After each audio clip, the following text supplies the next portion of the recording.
What's Trending? Halo, selamat pagi. Ketemu lagi di What's Trending bersama saya Naomi Liandra, 6 Mei 2024. Nah, kalau ngomongin soal liburan, kapan terakhir kali kamu berlibur ke Bali? Gimana suasananya? Masih asik gak dengan segala aktivitas wisatanya? Apakah berjalan di seputar Kuta atau Legian masih enjoy bagi kamu atau sudah kerasa sumpek? Nah, turis Bali mau disebar nih katanya. Itu yang bakal kita obrolin di pagi hari ini di What's Trending KBR Pagi. Kalau ngomongin soal kondisi Bali terkini, memang sempat jadi sorotan media asing yang bilang kalau Pulau Dewata itu over tourism. Ada media channel News Asia yang buat artikel dengan judul Not Quite the Bali It Used to Be, This is what over tourism is doing to the island. Dalam artikel itu ditulis kalau Bali enggak sesantai dan sebebas dulu. Bali dibilang mengalami over tourism atau ledakan wisatawan di mana banyak terjadi kemacetan dan masalah lainnya. Pemerintah pun juga angkat suara. Kenapa tidak? Karena memang Bali memang masih jadi andalan pariwisata Indonesia. Pemerintah menampik anggapan bahwa Bali alami over tourism. Pasalnya, Adiatama Kepariwisataan dan Ekonomi Kreatif ahli utama Nia Niscaya menyebut jumlah kunjungan Wisman bahkan belum pulih sepenuhnya pasca pandemi COVID-19. Dan selain itu, menurut data Kementerian Pariwisata dan Ekonomi Kreatif Kemenparekraf juga bilang bahwa kunjungan wisatawan mancanegara ke Indonesia pada 2023 ada di kisaran 11-an juta. Angka itu nggak sebanyak tahun 2019 yang mencapai 16-an juta kunjungan. Sementara di Bali sendiri, kunjungan wisatawan mancanegara pada 2019 mencapai 6,3 juta kunjungan. Tapi di 2023 hanya sekitar 5,2 juta aja. Lalu gimana nih upaya pemerintah untuk menjaga Bali supaya tetap nyaman untuk dikunjungi dan jauh dari kesan over tourism? Kita akan bahas lebih mendalam setelah komen netizen plus 62 berikut ini.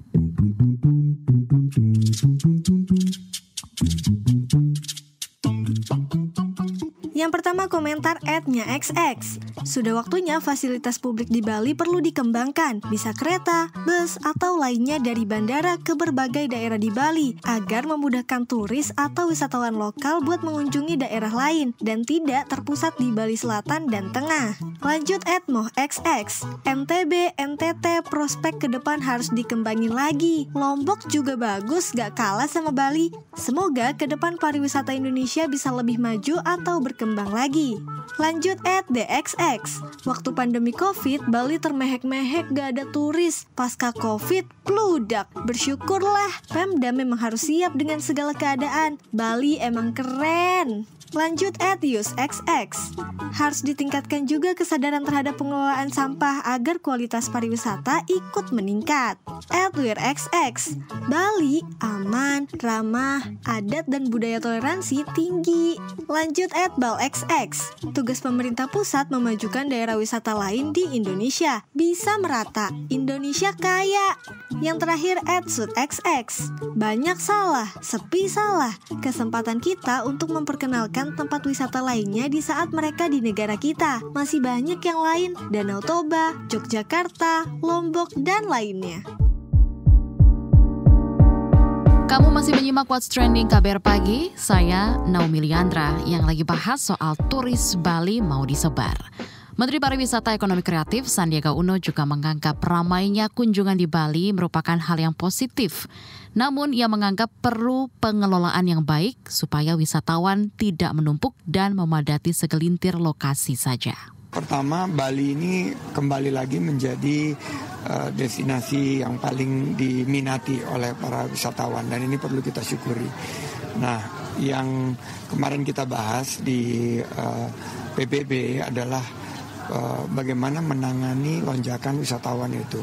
Karena sebetulnya kalau Bali sebagai pulau ini belum over tourism, tapi Bali Selatan karena semua terpusat hanya di lokasi Nusa Dua dan Bali Selatan ini memang terlihat peningkatan beban yang cukup signifikan. Nah, nanti ke depan tentunya kita harus pastikan bahwa kunjungan wisatawan ke Bali ini harus lebih terdistribusi ke Bali Barat, Bali Utara, dan Bali Timur sehingga bebannya itu nggak hanya di Bali Selatan. Saya melihat bahwa peluang itu ada dengan pendekatan ekoturism, dengan pariwisata yang lebih berkualitas dan berkelanjutan. Hanya di Badung dan Denpasar, dan ini PR besar sih untuk kita bisa membangun komunikasi, sosialisasi agar wilayah lain di Bali yang sangat indah ini juga dikunjungi oleh wisatawan baik mancanegara maupun Nusantara. Infrastrukturnya, aksesibilitasnya. Yang kedua tentunya atraksinya, dengan event, dengan mempromosikan daya tarik baik yang alam, buatan, nature, culture, budaya, dan juga adventure.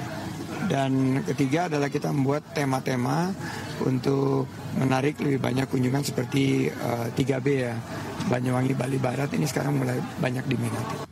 Sementara itu, pemerintah Provinsi Bali mengklaim bakal mengupayakan pemerataan kunjungan wisatawan asing untuk menanggulangi kelebihan tingkat kunjungan wisata atau overtourism.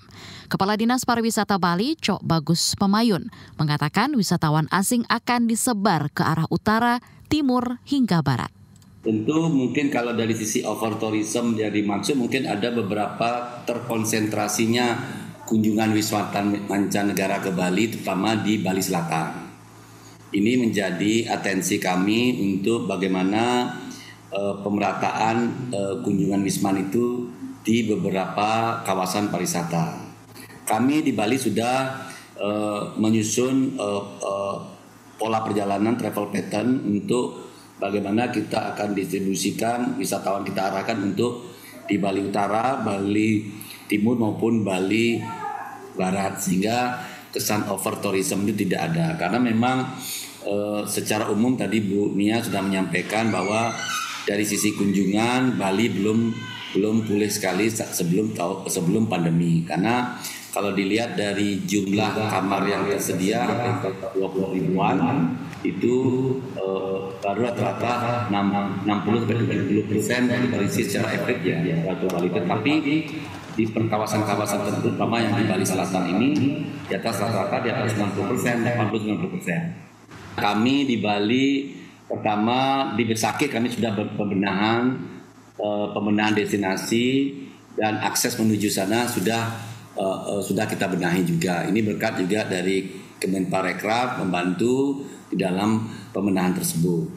Berikut juga kami sudah kerjasama dengan membangun Dempak terkait dengan kerjasama dengan Paramount di Bali Barat, sama di Jembrana khususnya. Berikut juga kita sudah membangun Tower Surya Pada di Sukasada, Bali Utara.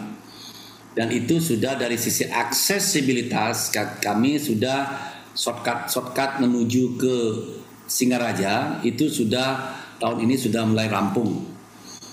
Dan juga pembangunan jalan tol dari Bali Barat menuju Mengui itu sudah mulai dilanjutkan kembali karena memang kemarin itu ada persoalan di internal investor itu sendiri.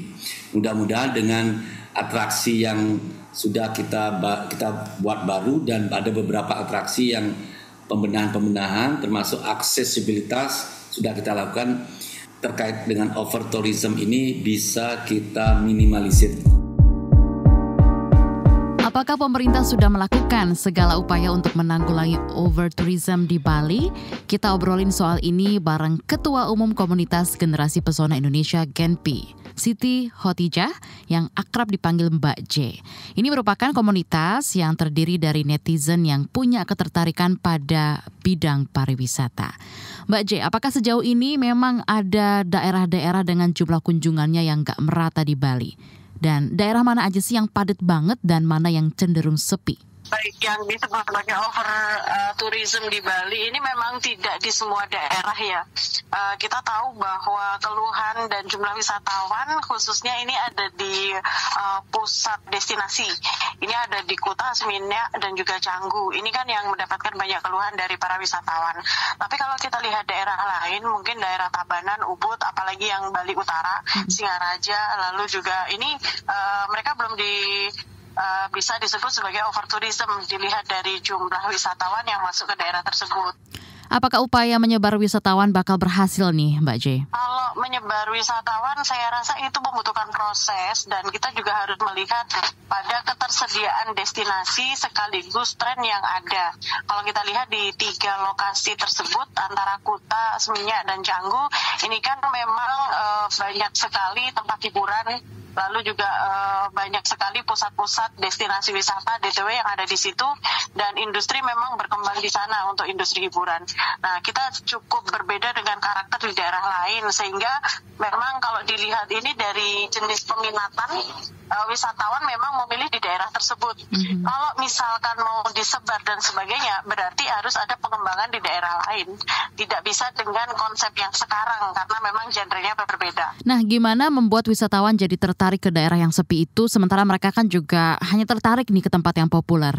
Bagaimana nih? Memangnya mereka mau, Mbak? Kalau misalkan sebagai salah satu solusi adalah pengembangan daya tarik wisata yang cukup beragam di beberapa daerah lain. Lalu juga penambahan akses dan juga fasilitas-fasilitas yang ada di daerah lain di sekitar Bali Utara dan Bali Timur begitu. Dan ini berbicara masalah tren, seperti halnya kalau membangun destinasi atau DTW baru ya mungkin harus juga berkaca pada tren yang masyarakat di Bali atau wisatawan di Bali ini yang disukai seperti apa begitu. Kalau misalkan mereka menginginkan menu yang tidak sesuai dengan apa yang disodorkan, tentu juga mereka tidak akan memilih hal tersebut. Tapi gimana Anda menilai upaya menyebar wisatawan yang ditempuh pemerintah nih? Ada nggak rekomendasi lain untuk mengatasi overtourism Bali? Ya, salah satu hal yang bisa mengatasi overtourism sebenarnya pada regulasi, karena ini juga berkaitan dengan visa masuk dan lain-lain. Tetapi itu bertentangan juga nanti dengan target wisatawan. Nah, salah satu hal yang harus dilakukan sebetulnya adalah kita harus meningkatkan quality, bukan lagi quantity. Jadi wisatawan seperti apa sih yang diharapkan untuk datang ke Bali, yang bisa menaikkan devisa, yang bisa memberikan dampak terhadap PDRB. Mungkin itu lebih harus dipikirkan dari sekedar kuantitas atau jumlah wisatawan yang masuk ke Bali saja. Oke, terima kasih Ketua Umum Komunitas Generasi Pesona Indonesia Genpi, Siti Khadijah. Masyarakat di Myanmar hadapi gelombang panas yang melanda negara tersebut. Bahkan menurut Departemen Meteorologi dan Hidrologi Myanmar, suhu pada bulan April memecahkan rekor tertinggi di negara tersebut. Gelombang panas yang memecahkan rekor ini menyebabkan beberapa kasus orang yang pingsan, bahkan meninggal akibat sengatan panas di seluruh negeri. Ada lebih dari 10 wilayah di Myanmar mengalami suhu harian melebihi rekor sebelumnya yang didokumentasikan oleh stasiun meteorologi setempat. Menurut Departemen Meteorologi, Myanmar akan mengalami suhu tinggi yang berkelanjutan mulai pertengahan hingga akhir Mei akibat fenomena El Nino. Seorang guru Palestina bernama Nihat Badrea mendirikan sekolah tenda untuk sekitar 600 anak usia sekolah yang tinggal di sebuah kamp pengungsi Rafah. Pelajaran yang diajarkan antara lain matematika, bahasa Arab, sains, dan Al-Quran termasuk di antara kurikulum yang diajarkan. Sebelumnya, konflik yang terjadi antara Palestina dan Israel membuat anak-anak di Rafah tidak bisa melanjutkan pendidikan selama hampir 7 bulan. Ed Sheeran tidak bakal merilis lagu pada tahun ini. Ed Sheeran mengatakan tahun ini ia akan fokus pada rangkaian konser turnya. Penyanyi dan penulis itu mengatakan sedang mengerjakan lagu baru tapi tidak akan dirilis dalam waktu dekat. Diketahui Ed Sheeran menggelar konser tur dunia bertajuk Mathematics yang sudah dimulai sejak bulan April 2022 lalu dan dijadwalkan selesai pada September tahun ini. Saat ini ia tengah manggung di Amerika Serikat sebagai bagian dari 117 rangkaian konser tersebut. WhatsApp Indonesia. WhatsApp Indonesia dimulai dari Bogor, Jawa Barat. Dinas Perhubungan Kota Bogor melakukan evaluasi uji coba angkutan kota atau angkot listrik yang telah beroperasi selama 1 bulan sejak 4 April 2024 di rute Cidangyang Surya Kencana. Kepala Dishub Kota Bogor Marsehenda Saputra mengatakan, selain dari jumlah penumpang, 5 unit angkot listrik yang sedang diuji coba juga akan dievaluasi dari sisi pintu, kenyamanan duduk penumpang, dan alat-alat yang ada di dalam angkot supaya tidak membahayakan penumpang. Saat ini sistem pembayaran non-tunai pada angkot listrik juga sudah ditambah dibanding sebelumnya. Selanjutnya menuju Samarinda, Kalimantan Timur. Wali Kota Samarinda Andi Harun menerbitkan surat larangan menjual bahan bakar minyak BBM secara eceran. Andi Harun mengatakan SK ini termasuk melarang Pertamini dan usaha sejenis tanpa izin resmi sebagai upaya untuk meningkatkan keselamatan dan keamanan warga serta menjaga lingkungan. Ia mengklaim tak ingin mengulangi insiden kebakaran yang disebabkan oleh Pertamini di masa lalu yang telah merenggut nyawa. Kebijakan ini diharapkan dapat mencegah terulang kejadian serupa. Menurutnya akan ada serangkaian sosialisasi tentang aturan baru ini. Terakhir ke berita olahraga. Pertandingan playoff Olimpiade antara Timnas Indonesia U23 dan Timnas Gini U23 yang dijadwalkan berlangsung di Prancis pada 9 Mei mendatang akan diselenggarakan secara tertutup oleh FIFA karena alasan keamanan menjelang Olimpiade Paris 2024. FIFA menyebutkan laga Indonesia dan Gini akan berlangsung di Clairefontaine, Prancis. Sebelumnya, Indonesia kalah melawan Irak dalam memperebutkan juara ketiga dan mengamankan tiket untuk Olimpiade Paris 2024. Laga melawan Gini ini menjadi kesempatan terakhir bagi Garuda Muda untuk memperebutkan tiket ke ajang olahraga tertinggi dunia di Paris. Demikian WhatsApp Indonesia hari ini.